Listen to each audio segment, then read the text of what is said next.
welcome to All Things Green. I'm Shelby, here with my co-host Anton to discuss a variety of topics from across the sustainability universe. Anton, how are you? I'm doing wonderfully. How are you doing today, Shelby? I'm doing well. We've talked about the weather here, and I know that's boring small talk, so we won't get into it too much, other than to say that it's finally getting warm, which for those of us that's in Northeast Ohio seems like good news because we've had a cold spell, but it was actually kind of a mild winter. Did you notice that? Yeah, it was mild. It was mild, but it doesn't make me want summer any less. Yeah, that's true. But in climate-related news, the reason we had such a mild summer was because we were in the middle of what's called a La Nina, which essentially is just a terminology for when we're going through a year that's more mild in general, and we are heading into an El Nino, which means that we'll probably have a hotter summer, a colder winter, and according to several recent resources, we're probably heading into the hottest summer on record. So I don't want to... On record, like ever? Yeah, ever. Wow. I'm still excited for summer, but of course this has impacts beyond just the fact that you and I here in Northeast Ohio will probably have a beautiful summer.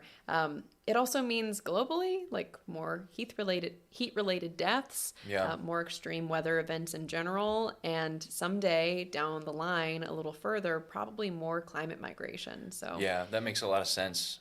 I guess you'll be seeing me at the beach this summer. It'll be pretty toasty. I know. I hate to kind of dampen the mood of all the fun things we're going to do this summer with climate realism, but that's where we are. So maybe we should start talking about ways that we could be addressing this. I think we're talking mostly about policy and government today. Yeah. Sort of a theme. And so we'll get started with talking about a binational deal between the U.S. and Canada. Does this sound exciting to you? Yeah, this sounds really interesting. Yeah, so I was doing a little bit of research. I wanted to be able to bring us something that talked about ways that policies and government are working toward progress on climate change. And so one thing that's happened recently, this was reported, my primary resources were out of WXYZ, which is the Detroit NPR affiliate station, and also the Washington Post, a little bit of coverage in both of those. So recently there was a joint announcement made in the city of Detroit in the U.S. between the U.S. and Canada from Transportation Secretary Pete Buttigieg, announcing the first of its kind binational electric vehicle corridor. Wow, so it's like a highway for electric cars, or? Yeah, exactly. Okay. So a regular car could drive on this highway. It's Okay. not EV exclusive. Okay. What makes it an electric vehicle corridor is just that it's actually set up to help people be able to charge their electric vehicles along the way. Oh, that's neat. So right now, there isn't a good way for you to go that long of a distance, especially crossing countries if you're driving an electric vehicle, because you need to stop and recharge. And while most roads have gas stations that are pretty accessible when you're taking those sort of long distance travels, the same is not currently true for electric vehicles. So this is the first time the two countries have come together and said, we're going to put in a road where approximately every 50 miles, no more than every 50 miles, there will be an EV charging station. It'll be one of those DC fast chargers, so it should be able to charge vehicles at a reasonable rate of time. Okay. Get up, get on your way, back to old Canada, and yeah, do what you do in Canada, right? I guess so. You just go pick up maple leaf related merchandise and, go to Timmy's. That's what I hear. All jokes aside, this is really cool news. I love the idea that the two countries are working together. We've put forward a real plan to make this happen. We've talked before about our sort of mixed feelings about EVs. Yes. I don't know if you want to touch on my feelings aren't as mixed. I think EVs aren't the way of the future. It's got to be like public transportation, trains, pedestrian walkways, and cycling ways. Of course, a highway from Michigan to Canada is not going to be so much like you're going to walk there or bike there. But a train is more feasible, and I would love to see maybe future investment in a train of some sort to get from A to B. Yeah, totally. I'm on board with all these other options too. There are some sectors right now that primarily run on vehicles, like Yeah. gas-powered vehicles, that might want to be able to transition to EVs. Yeah. Especially when I think about the actual transportation sector. Some things are transported on trains, Yeah. but we see a lot of just semi-trucks, and I know that there's work going into making more of those electric vehicles. So while I'm on your side, and I think that we learned from our guest, John McGovern, previously, that McGovern. Good guy. then there's lots of ways that we should be thinking about just reducing how much we're using vehicles Yeah. in the first place. If we're going to have them, I like this story. It's going to go Yeah. all the way from the city of Kalamazoo in southeastern Michigan to Quebec City. So it'll be approximately 860 miles that people that's a can good way. travel. Yeah. This, by the way, is part of a larger U.S. plan to invest in more than 500,000 EV chargers in the U.S. And they also hope that this will boost the sale of electric vehicles and create some jobs around maintaining electric vehicles, working at the places where you can charge electric vehicles, Yeah. et cetera. So we talked about green jobs in the past. The hope is that this will create more Yeah. green jobs too. That would be awesome to create more green jobs that way. And I'm curious, are these like going into like current gas stations? Are they like subsidized and going into currently owned businesses or? That's a really good question. Yeah. I'm not sure about that. It wasn't it said explicitly in the articles that I read, but we can certainly do some extra research Yeah. and put it in the show notes. Right now, this is just a plan. Yeah. So we might learn a little bit more of the details along the way. You already talked about some of the other things that you might prefer Sure. over EVs, but when you think about an investment like this, where are other places that you think we should be investing with large scale kind of binational work, if you have any thoughts there? Oh yeah. I mean, living in Ohio, I would love to just see like a Cleveland to Columbus to Cincinnati railway or something like that. Even for people who have EVs, like sure, invest in the EVs, make that an accessible route as well. Along the Lake Erie shoreway from Cleveland to Sandusky, that north shore, north coast. I personally would love to just hop on the train and head to Marblehead, Sandusky, and like do some birding. So I mean, if anybody's out there who can make that happen, make it happen. Anton's totally non-biased opinion on Yeah. where we need to put our Yeah, transportation exactly. dollars. So while you might have some other preferences for where Yeah. those dollars should go, I'm excited about what this means Yeah. for the collaboration between the two countries and some real investment in Yeah. EVs, which, as we've talked about, aren't perfect but are a step in the right direction. So that's all I have for you on this new announcement of the binational electric vehicle corridor. That's cool. I'm hoping that we can see more from that. Yeah. So what do you have for us next? Yeah, so next up, we have a report by NPR, National Public Radio. I love National Public Radio. Yeah, they're good people over there. So the Biden administration came out with a promise that federal agencies would no longer be subsidizing fossil fuels overseas. That was something that he said when he took office, and that's been something that's been largely held up to. This sounds like really good news, Anton. It's I'm good excited news. to hear this. Yeah, it's great news. That's big progress for America. Although there is kind of one little hiccup. There was a federal agency called the America's Import-Export Bank. They actually recently lent $100 million to Indonesia to create or expand an oil refinery in their country. Should have known that you couldn't just give me a happy story. Yeah, that's the way it goes sometimes. Yeah. And obviously, this isn't great. We don't want to keep furthering our fossil fuels or climate change, on taxpayer dime. But I'm kind of just interested in unpackaging this with you. Yeah. Like, what is it that America's Import-Export Bank makes them so much more open to not being regulated by the president or, They're essentially saying, like, this rule doesn't apply to us. yeah, maybe they're asking for forgiveness instead of for permission. Yes, that's exactly what this sounds like. Like when I was a little kid and I would just be like, I'm just going to take a cookie and see if anybody notices. Yeah, right. And the Biden administration is not like smacking their hand and Yeah. saying like, no cookies until after dinner, no investments in foreign fossil fuels. Yeah, and so I'm kind of hoping that there is some follow-up from NPR. It's great that they brought this to our attention, kind of like blew the whistle a little bit. Yeah. I would love to see maybe some recourse and maybe the promise taken maybe one step further or a policy being put in place to make sure that this really doesn't happen. Yeah, and I think it's interesting too. You mentioned like this was a promise, a campaign promise, an early presidential promise. And so when we think about the fact that if this is a federal agency, we, you and me and other taxpayers are lending that $100 million. And Yeah. our taxes go towards all sorts of things, some that we may agree with and some that we don't, but we vote for people to represent us who are most aligned with our interests and our priorities. And so if we voted for Biden saying we are interested in defunding international fossil fuels, Yeah. then essentially our vote has been sort of co-opted Yeah.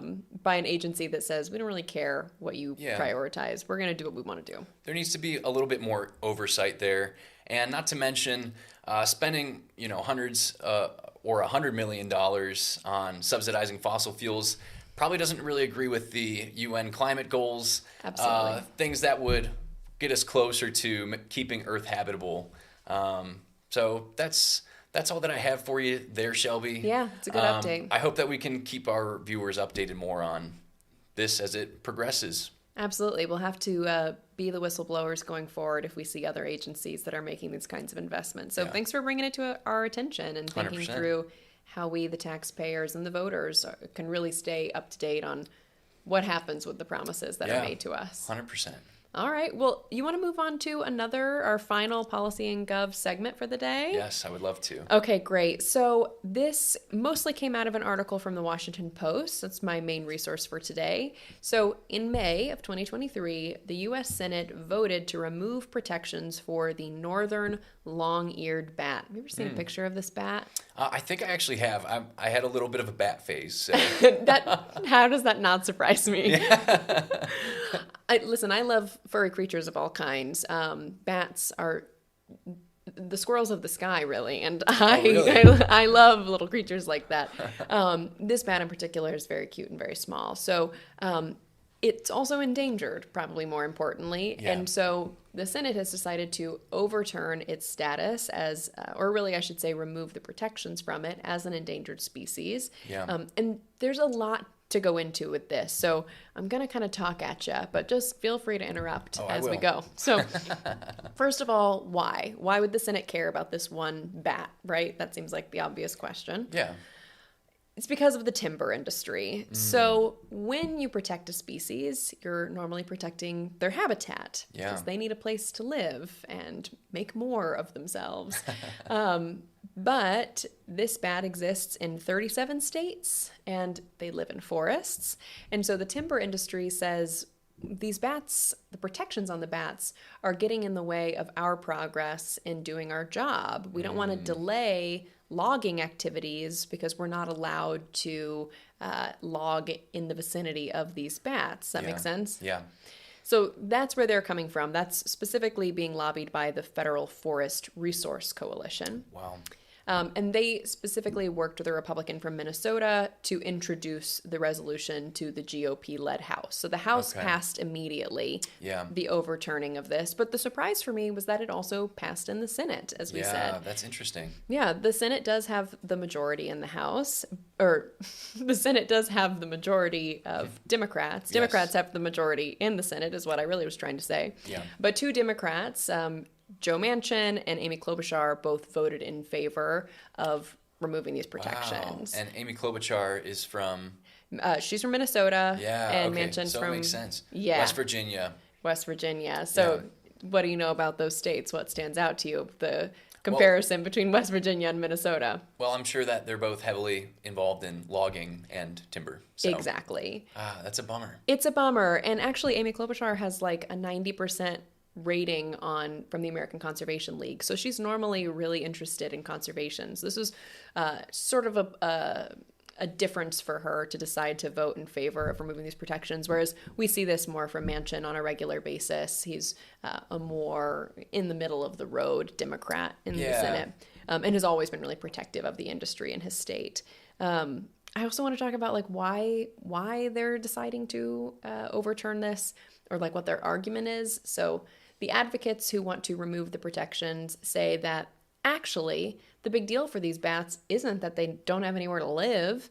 It's a fungus. So they the- get this thing called, were you going to say something? Was it like white nose Yes. syndrome? Yeah. I knew you'd know. Oh, yeah, thanks. white nose syndrome, it comes from a fungus. Yeah. And so all of the advocates who are saying, oh, we should overturn this, that's not the protection they need, say, we have no evidence that protecting their habitat reduces this fungus. But I think that misses the point. And conservation groups would agree with me that Yeah. it doesn't matter if there's also a syndrome that is reducing the population. You will further reduce the population if they lose habitat. Yeah, 100%. Plus, where that fungus maybe hasn't spread, it could be some of those areas where they're logging or timbering, whatever the phrase, the verbiage is, logging, timbering. I think logging Logging, works. Yeah. okay. Yeah. So I also kind of want to talk about the mechanism by which this was pushed through. So this was through a Congressional Review Act, which has never been used in this way before to specifically overturn something for one species. Yeah. It was also recently used to remove protections overall for a prairie chicken, the lesser prairie chicken. I've heard of them. Oh, yeah, I'm sure you have. And so this is sort of unprecedented that Congress is using this power to specifically target particular animals. And an advocacy group called the Defenders of Wildlife says, and I'll quote this is an alarming and dangerous trend. It's important to note that Biden says that he's going to veto these resolutions if they hit his desk or when they hit his desk. But That would be amazing. it would be great. He'd be talking about the bat resolution, the lesser prairie, and then also when Biden took office, his administration expanded the definition of a critical habitat, and that has also been voted to be overturned. So I agree with the Defenders of Wildlife group. This is alarming to me. It seems like we're sort of rolling down this hill of saying, we're going to step back from protecting animals to instead prioritize industry. Yeah, and I don't want to create too much of a slippery slope argument, but if they're willing to do this for a bat or a bird, what else are they willing to do this for? And as we've talked before on the show, we know that when you're affecting one thing in the ecosystem, it's going to affect other things and eventually lead to affecting our own health. So that's scary. Yeah, it is scary. And it's not that I don't respect the idea that industry is a key part of our economic system. It drives jobs for people. It also is just a way of life in some places. But